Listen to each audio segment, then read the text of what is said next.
우리는 지난 주일에 하늘에서 쫓겨난 용 사탄이 최후의 발악으로 성도들을 고소하고 거짓 복음으로 성도들을 미혹하는 그 내용을 살펴보았습니다.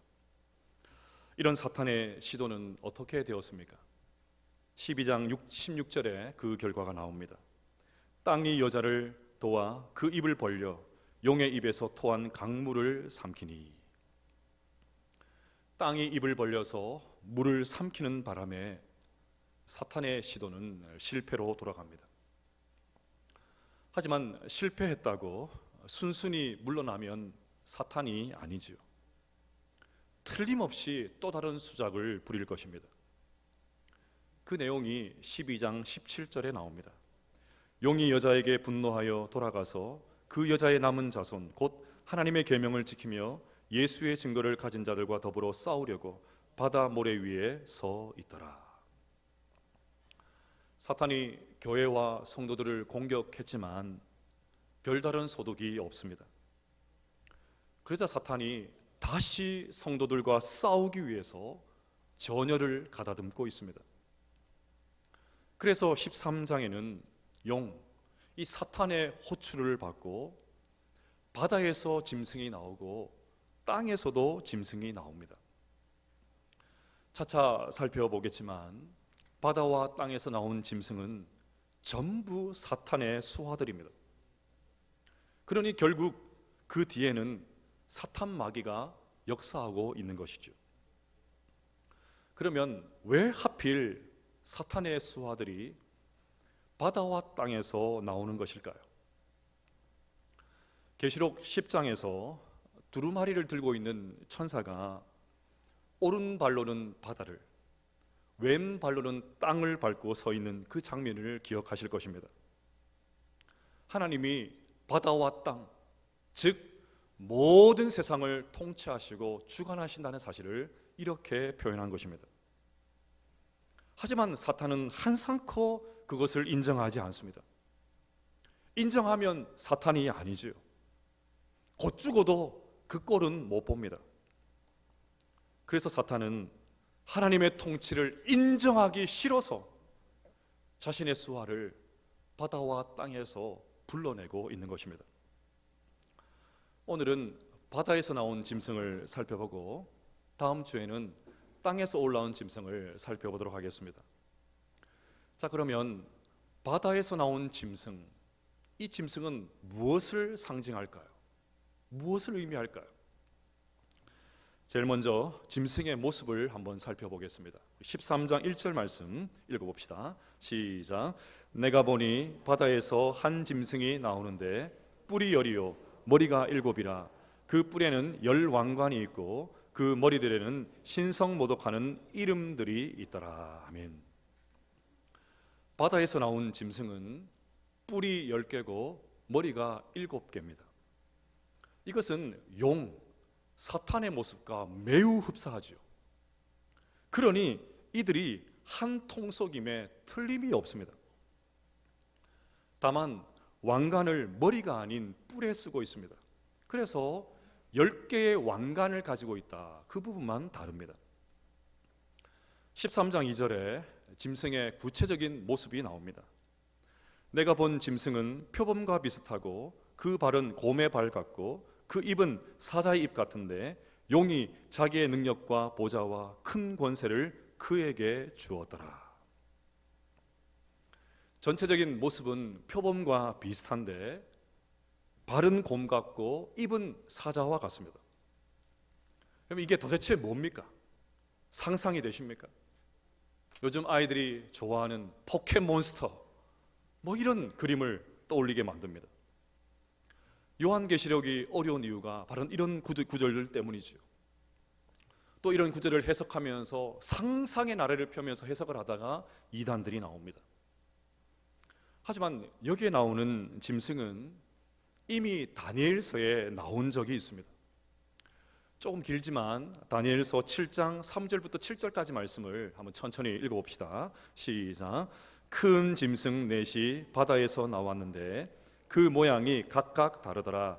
첫째는 사자와 같은데 독수리의 날개가 있더니 내가 보는 중에 그 날개가 뽑혔고 또 땅에서 들려서 사람처럼 두 발로 서게 함을 받았으며 또 사람의 마음을 받았더라.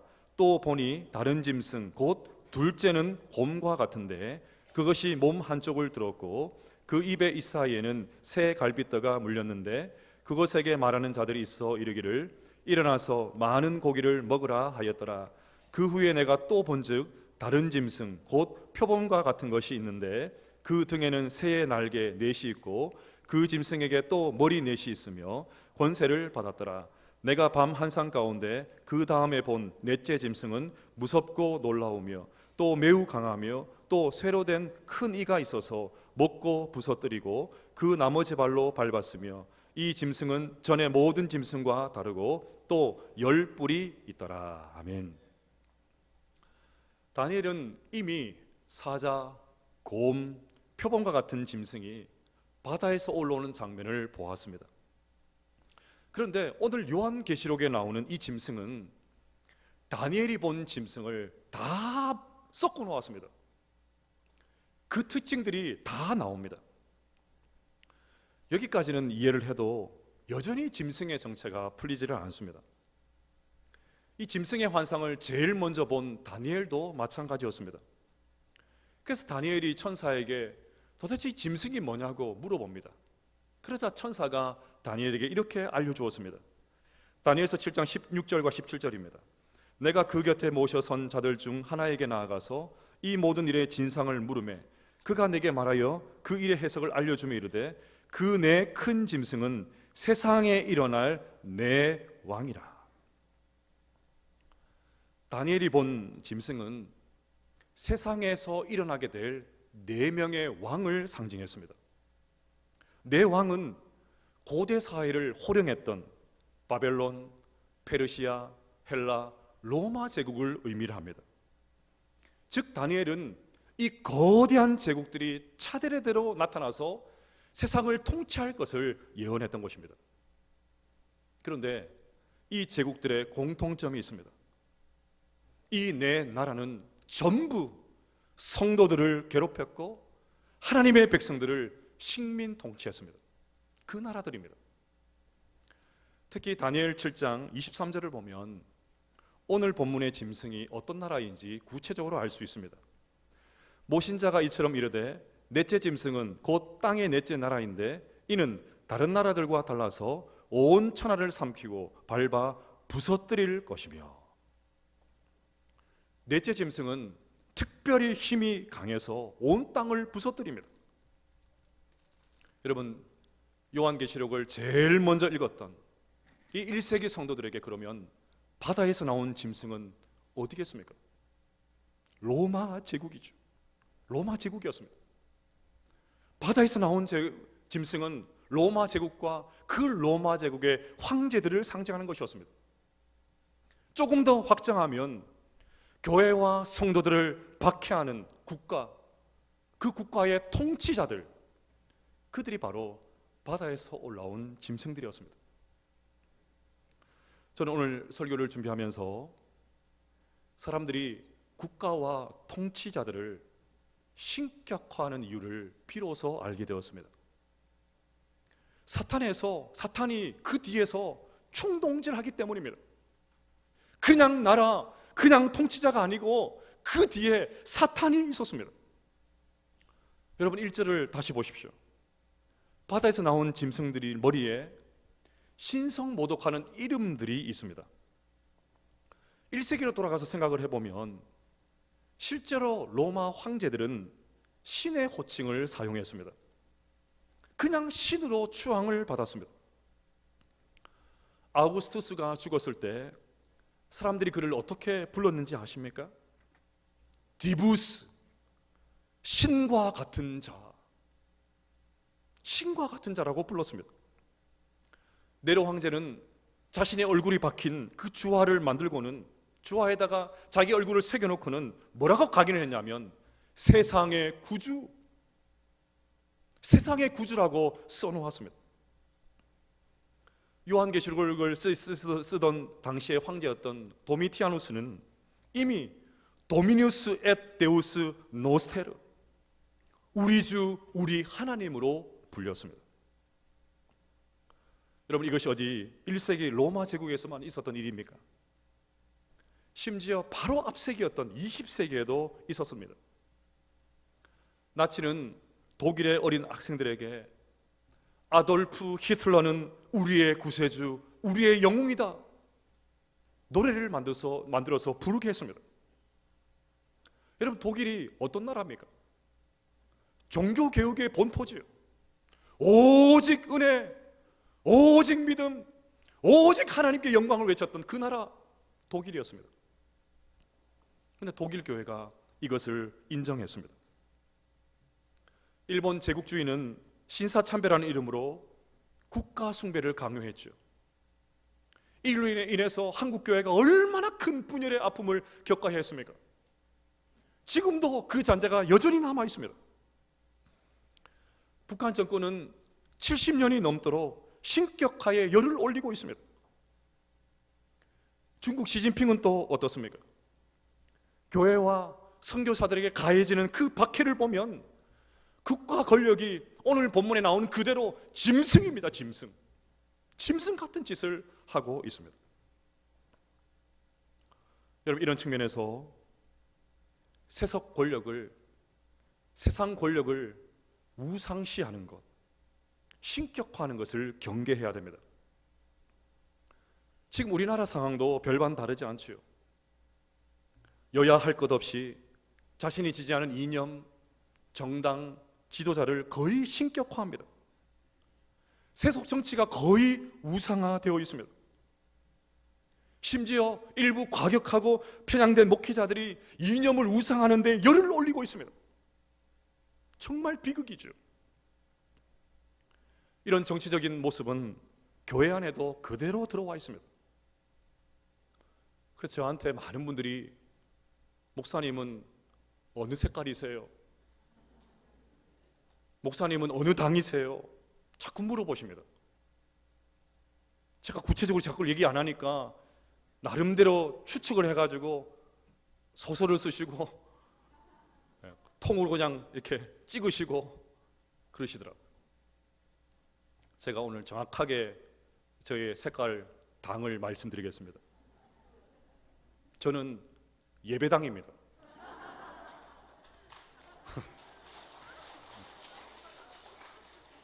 저는 예배당의 당원입니다.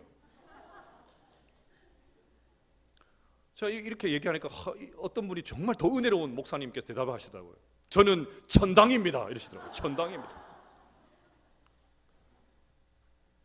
여러분, 우리가 경배하고 찬양해야 될 대상은 오직 하나님 한 분밖에 없는 줄로 믿습니다. 어떤 정치 지도자도 우리가 경배할 대상이 아닙니다. 정치에 목을 메고 특정 인물에 집착하게 만드는 것, 이미 사탄의 노름에 놀아나는 거예요. 그러니 우리 온 성도님들 오직 하나님만 경배하고 오직 주님만 바라볼게 되시기를 주님의 이름으로 축복합니다. 앞서 바다에서 올라온 짐승은 교회와 성도들을 핍박하는 국가나 국가 권력자라고 말씀드렸습니다. 하지만 이것은 비단 국가 권력만을 의미하는 것은 아닙니다. 이것은 또한 적그리스도를 의미합니다. 여러분, 적그리스도의 특징은 계속해서 살펴본 대로 모방이죠. 흉내를 잘 냅니다. 3절에 그것이 나옵니다. 그의 머리 하나가 상하여 죽게 된 것 같으니 그 죽게 되었던 상처가 나음에 온 땅이 놀랍게 여겨 짐승을 따르고. 머리에 타격을 입은 짐승이 거의 죽게 되었는데 상처가 나와서 다시 활동하고 있습니다. 여러분, 떠오르는 장면이 하나가 있지 않습니까? 뭐가 떠오르십니까? 예수님의 부활 사건이 생각이 나죠. 지금 짐승이 예수님의 부활마저 흉내내고 있습니다. 정말 대단하죠.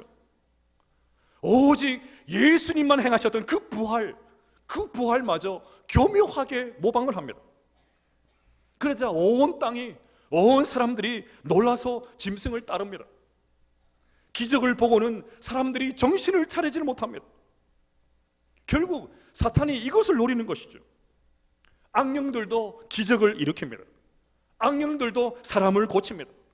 사람들을 혹하게 만듭니다. 그래서 여기에 정말 뭔가가 있는 것처럼 생각하고 사람들을 몰려들게 만드는 것이죠. 저는 이 부활을 흉내내는 것도 놀랍지만 이 짐승에게 미혹된 사람들이 하는 말이 더 참담합니다. 4절을 보시면 용이 짐승에게 권세를 주므로 용에게 경배하며 짐승에게 경배하이르되 누가 이 짐승과 같으냐 누가 능히 이와 더불어 싸우리요 하더라. 미혹된 사람들이 용과 짐승을 경배하고 있습니다. 경배한다는 말은 예배한다는 말입니다. 짐승을 예배하면서 찬양을 이렇게 찬양하고 있습니다. 누가 이 짐승과 같으냐 누가 능히 이와 더불어 싸우리요. 저는 이 말을 보면서 경악을 금치 못했습니다. 왜냐하면 이 말은 이스라엘 백성들이 하나님을 찬양할 때 사용했던 말이었기 때문입니다. 홍해를 건넌 이스라엘 백성들이 하나님을 이렇게 찬양했습니다. 여호와여 신중에 주와 같은 자가 누구니까 주와 같이 거룩함으로 영광스러우며 찬송할 만한 위엄이 있으며 기이한 일을 행하는 자가 누구니까. 그런데 지금 이 짐승에게 미혹된 사람들이 하나님 앞에 찬양했던 그 내용들을 그대로 가지고 와가지고 짐승을 찬양하고 있습니다. 하나님을 높였던 그 가사를 그대로 가지고 와가지고 마귀를 찬양하고 높이고 있습니다. 하나님께 돌려야 될 영광을 짐승이 가로채고 있습니다. 이렇듯 사탄은 언제나 하나님의 영광을 가로챕니다. 하나님 앞에 돌려야 될 영광을 자신이 취합니다. 하나님 앞에 집중되었던 우리의 시선을 자기에게 돌려버립니다. 다 마귀 짓입니다. 저는 이단을 분별하는 기준이 이것이라고 생각을 합니다. 그들이 주장하는 그런 교리들을 우리가 성경적으로 멋지게 반박하지 못해도 얼마든지 이단이 인지 아닌지 구분할 수 있습니다. 하나님 앞에 돌려야 될 영광을 교주가 차지하고 있다면 이단입니다. 우리가 알고 있는 이단들을 한번 떠올려 보십시오. 말은 성경을 푼다, 이곳에 진정한 해석이 있다, 듣도 보도 못한 그런 성경 해석을 해주겠다 하지만 아무리 성경을 잘 풀어도 결국 존귀, 영광, 모든 권세 주님 홀로 받으소서, 그것이 아니라 존귀, 영광, 모든 권세 교주 홀로 받으소서, 이러면 이단이 되는 것이죠. 이단만 그렇습니까? 기성교회가 제대로 된 교회인지 아닌지 구분하는 방법이 있습니다. 어떤 교회가 성경적인 교회입니까? 어떤 교회가 정말 주님의 교회입니까? 그 교회 예배를 통해서 예수 그리스도만 높아지면 성경적인 교회입니다. 사람이 사라지고 하나님이 드러나면 진짜 교회입니다. 교회에서 행해지는 모든 행위를 통해서 하나님만 높임을 받으신다면 그것이 진짜 성경적인 교회죠. 반대로 이 인간 목사가 높임을 받고 자꾸 주목을 받으면 좋은 교회 아닙니다.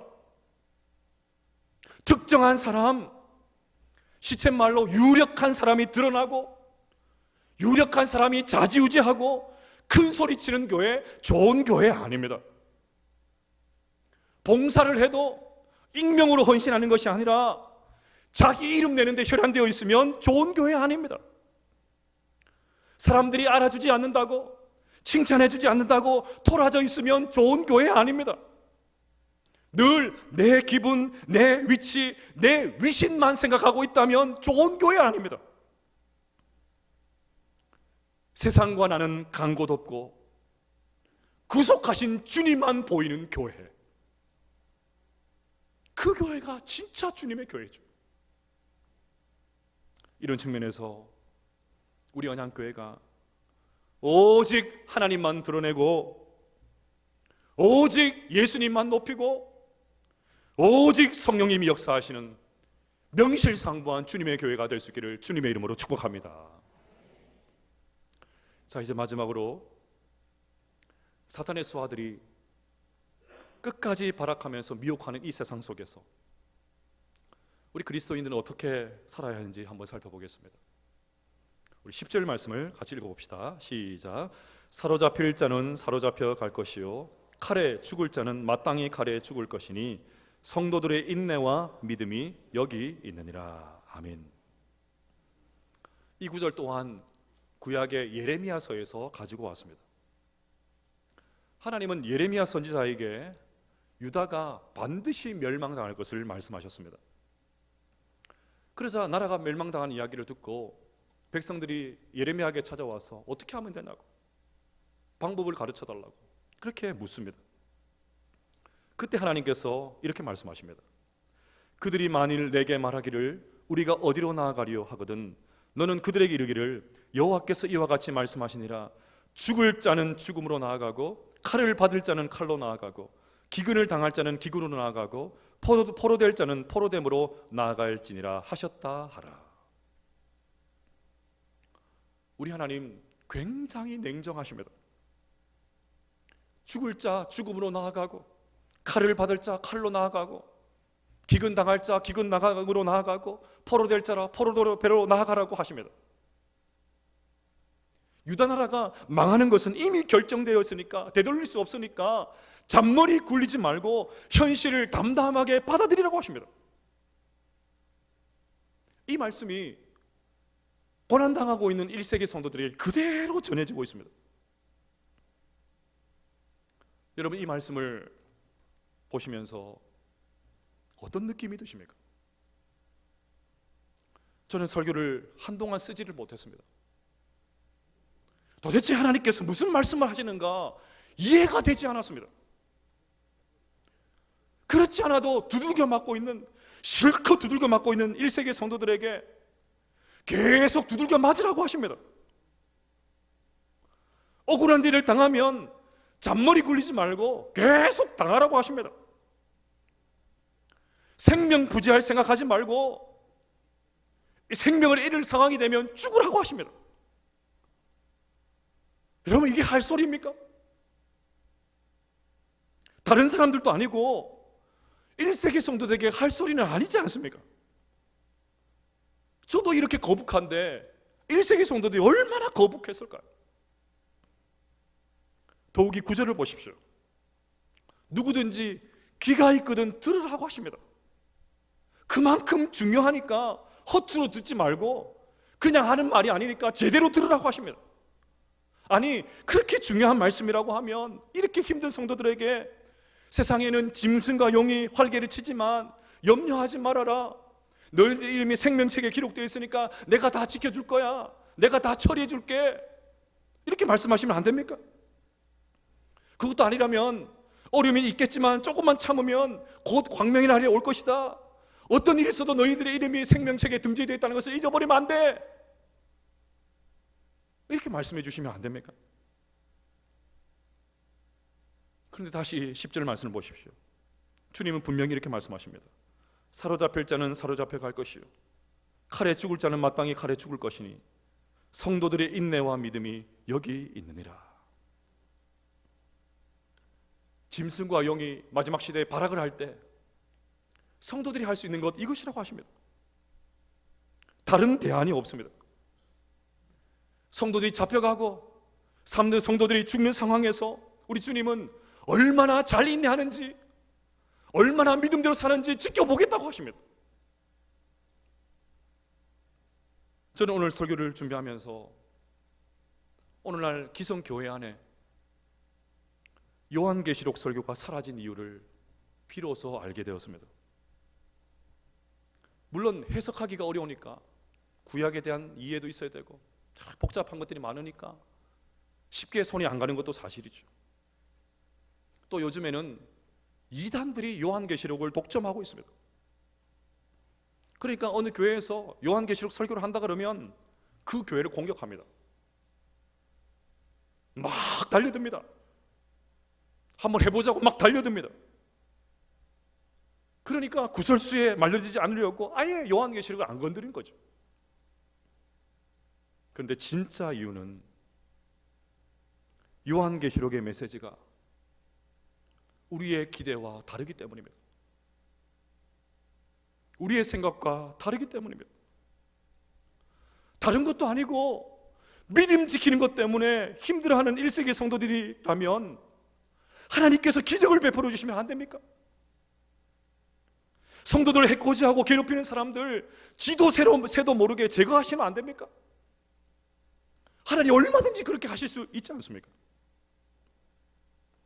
그런데 오늘 주님은 그냥 다 받아들이라고 하십니다. 성도들이 사로잡혀가면 그냥 사로잡혀가고, 죽으면 그냥 죽고, 성도들이 그런 처참한 참담한 상황을 가운데 처한 것을 보면서 끝까지 인내하고 끝까지 믿음으로 서라고 하십니다. 그렇다면 힘들지만 우리 모두도 있는 그대로 받아들이셔야 합니다. 이 말씀에 다른 것 첨가하면 안 됩니다. 분명한 하나님 말씀에 우리가 듣고 싶은 것 양념치면 안 됩니다. 하나님께서 이렇게 말씀하셨으니까 인내하고 믿음, 그 자세로 나아가는 것, 그것이 우리에게 필요한 것이죠. 2주 전에 금요기도회 때 시편 11편을 설교하면서 도종환 시인의 뒷자리라는 시를 소개한 적이 있습니다. 다시 그 시를 읽으면서 오늘 설교를 마치려고 합니다. 맨 앞에 서진 못하였지만 맨 나중까지 남을 수는 있어요. 남보다 뛰어난 논리를 갖추지도 못했고 몇 마디 말로 대중을 휘어잡는 능력 또한 없지만 한 번 먹은 마음만은 버리지 않아요. 함께 가는 길 뒷자리에 소리 없이 섞여 있지만 옳다고 선택한 길이면 끝까지 가려 해요. 시인은 다들 머리가 되어야 된다고 소리치는 세상이지만 남들보다 앞서지 못한다고 말합니다. 하지만 끝까지 남아있을 수는 있다고 말합니다. 남들보다 머리가 좋지 않아서 말을 잘하지 못해서 말재주도 없지만 그래도 한 번 마음 먹은 것은 버리지 않는다고 말합니다. 여러분, 이것이 진짜 힘이지 않습니까? 시인은 계속해서 말합니다. 옆에 서서 그렇게 자신만만하던 이들이 참을성 없이 말을 갈아타고 옷 바꿔 입는 것 여러 번 보았지요. 아직도 맨 앞에 설 수 있는 사람 못 된다는 걸 잘 알지만 이 세월 속에 드릴 수 있는 말씀은 한 가지예요. 맨 나중까지 남을 수 있다는, 맨 나중까지 남을 수 있다는. 사랑하는 여러분, 우리 모두가 맨 나중까지 남을 수 있는 그런 사람 될 수 있기를 주님의 이름으로 축복합니다. 그러하기 위해서 우리에게 인내와 믿음이 필요합니다. 바다에서 올라온 짐승이 활개치는 세상 속에서 인내와 믿음으로 끝까지 버티고 끝까지 신실하게 우리 믿음의 여정을 달려갈 수 있는 우리 모든 성도들 다 되시기를 주님의 이름으로 축복합니다.